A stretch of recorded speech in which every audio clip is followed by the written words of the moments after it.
இயற்கையின் மடியில் தவழும் மணிப்பூர் வடகிழக்கு மாநிலங்களில் ஒன்று. மலைகளும் பள்ளத்தாக்குகளும் நிறைந்த மணிப்பூரின் நில அமைப்பே அதன் வாழ்வியலை தீர்மானிக்கிறது.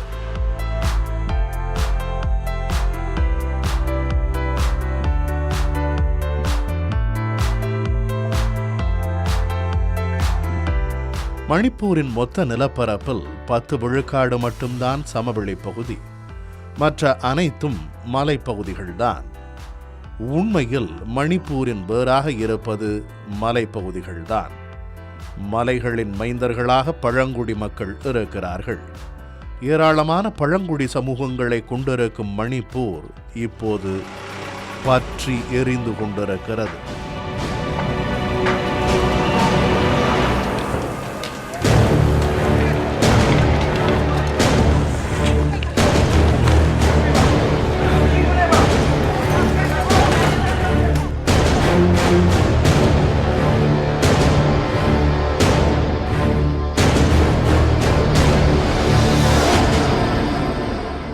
கடந்த மே மாதம் 3ஆம் தேதி தொடங்கிய கலவரம் இன்று வரை ஓயாமல் தொடர்கிறது.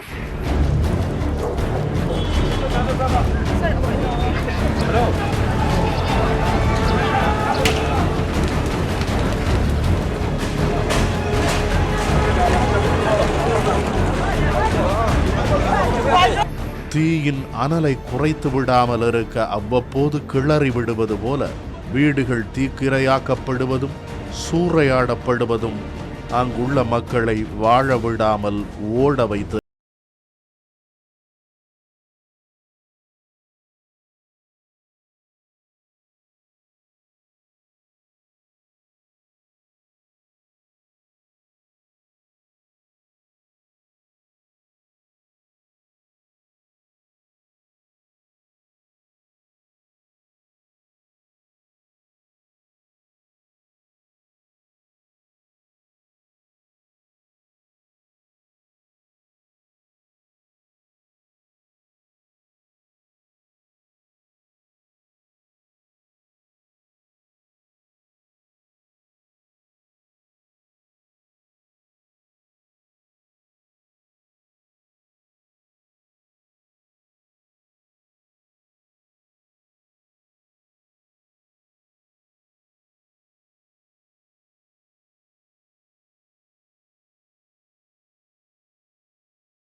மூலம் தெரிய வருகிறது.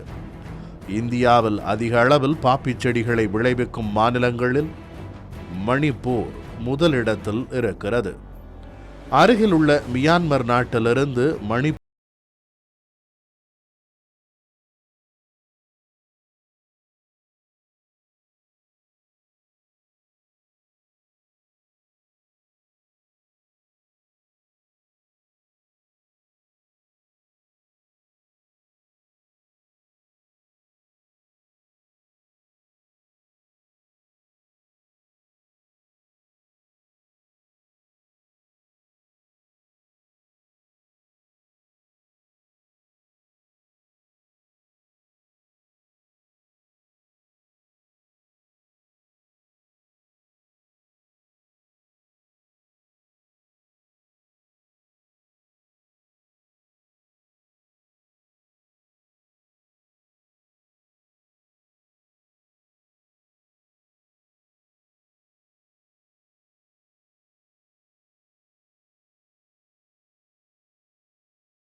நடைபெற்று வரும் வன்முறைக்கு நில அரசியலும் போதை கும்பலும் காரணமாக இருப்பதை பார்க்க முடிகிறது.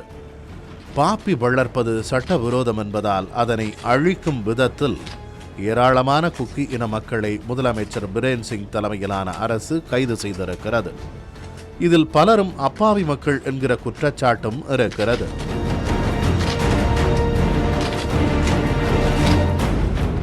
இரண்டாயிரத்து 17 முதல் 2023 வரை போதைப்பொருள் கடத்தல் மற்றும் விற்பனை தொடர்பாக கைது செய்யப்பட்டவர்களின் விவரங்களை எடுத்துக்கொண்டால் இஸ்லாமியர்கள் 43 விழுக்காட்டினர், குக்கி இனத்தவர் 35 விழுக்காட்டினர், மெய்தி இனத்தவர் 15 விழுக்காட்டினர், மற்றவர்கள் 7 விழுக்காட்டினர்.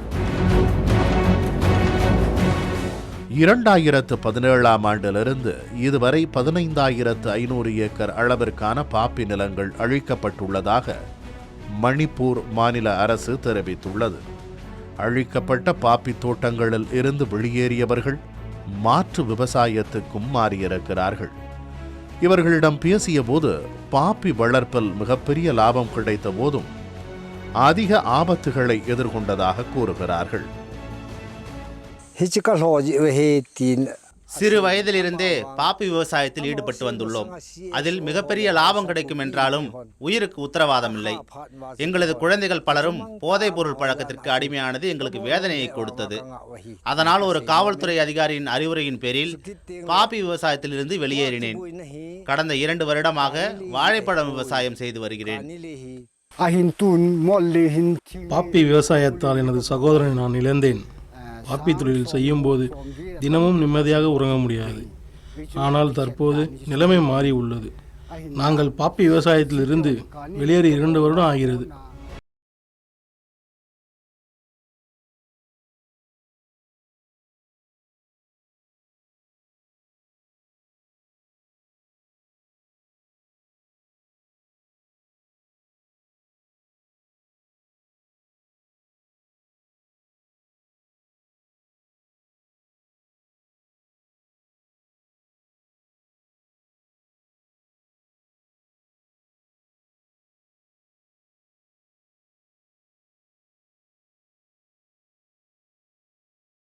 ஈடுபட்டு வருவதாக கூறப்படுகிறது. பிருந்தா என்னும் முன்னாள் காவல்துறை அதிகாரியை நமது மணிப்பூர் பயணத்தில் நாம் சந்தித்தோம். இவர் மணிப்பூரில் போதைப்பொருள் மாஃபியா குறித்த தகவல்களை தொடர்ச்சியாக வெளியிட்டவர். இவரது கடுமையான நடவடிக்கைகளால் மியான்மர் மற்றும் மணிப்பூரில் ஹெராயின் கடத்தலில் ஈடுபட்ட சந்தேல் லோகோசி என்னும் கடத்தல் மன்னன் உட்பட 6 பேர் 2018 கைது செய்யப்பட்டனர். ஆனால் அரசியல் தலையீடுகளால் கடத்தல்காரர்களும் போதைப் பொருட்களும் விடுவிக்கப்பட்டன. இதனால் மனம் வெறுத்து தனது வேலையை ராஜினாமா செய்தார் பிருந்தா. அதற்கு பிறகும் ஹெராயின் மாஃபியா கும்பலுக்கும் மணிப்பூர் அரசியல்வாதிகளுக்கும் இடையே உள்ள தொடர்புகளை தொடர்ச்சியாக அம்பலப்படுத்திய நிலையில் தற்போது நடைபெற்று வரும் வன்முறைக்கு போதைப்பொருள் மாஃபியாதான் காரணம் என கூறுகிறார். You said only drug. No, the reason for violence, this violence is not for reservation of scheduled tribe. It is certainly not, as claimed by, some individuals and some leaders. No, it is not so. If it was the issue of scheduled tribe, then Nagas would have raised the issue. Why not the rest of the tribals? Why not only the Kukis? No, it is not that. Drug mafia and the state is that it has crept into the state assembly, and politicians are taken hold of by drug mafia, and people's representatives whom we elect are taken hold of by drug mafia. That is the reality. நாம் மணிப்பூருக்கு சென்றிருந்த போது பொது வெளியில் சர்வசாதாரணமாக போதைப்பொருள் பயன்பாடு மற்றும் விற்பனையை பார்க்க முடிந்தது. சாதாரண பெட்டி கடைகளில் கூட போதை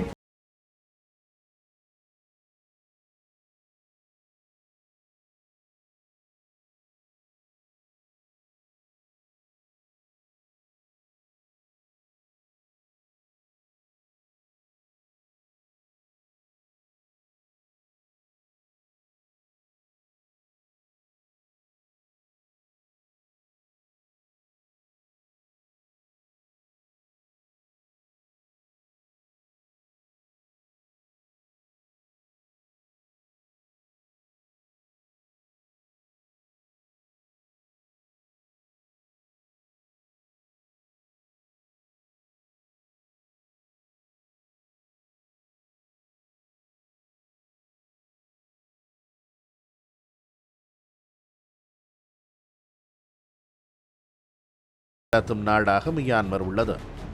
மியான்மர், தாய்லாந்து, லாவோஸ் ஆகிய நாடுகளின் எல்லை கோல்டன் ட்ரக் ரூட் என அழைக்கப்படுகிறது. அங்கிருந்து ஹெராயின் மற்றும் ஹெராயின் தயாரிப்பதற்கான மூலப்பொருட்கள் மணிப்பூருக்கு வருகின்றன. மியான்மர் நாட்டுடன் மணிப்பூர்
மணிப்பூர் கலவரம் குறித்த செய்தி சேகரிக்க வந்த இடத்தில் மணிப்பூரில் ஏற்பட்டு வரும் வன்முறைக்கு ஹெராயினும் போதைப் பொருளும் முக்கியமான காரணமாக உள்ளது என்பது புதிய தலைமுறையின் கள ஆய்வில் தெரிய வருகிறது.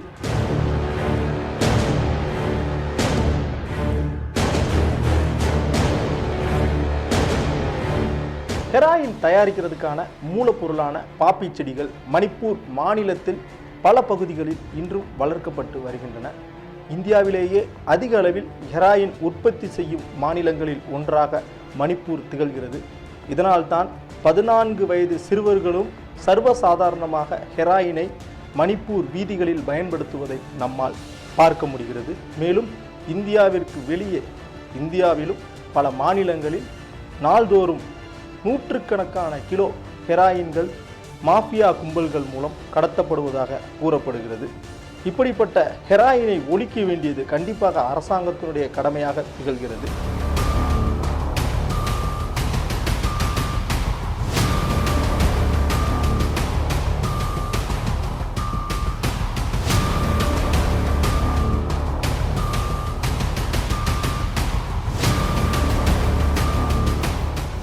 இந்தியாவில் ஹெராயினில்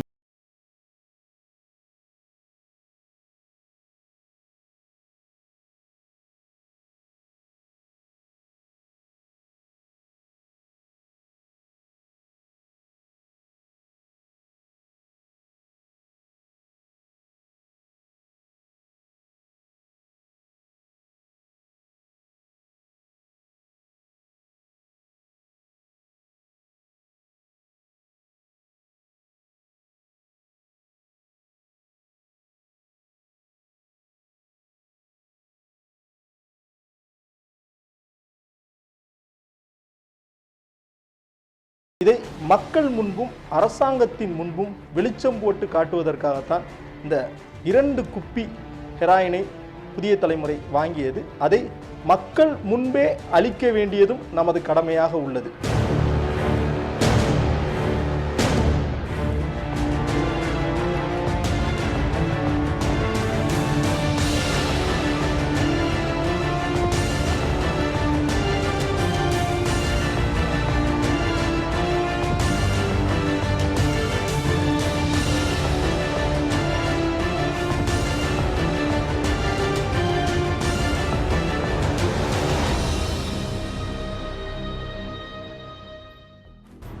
நமக்கு கையில் கிடைத்த போதைப் பொருளை நாம் அழித்துவிட்ட போதிலும் வன்முறைக்கு பின்னால் உள்ள போதை கலாச்சாரத்தை அழிக்க இயலவில்லை.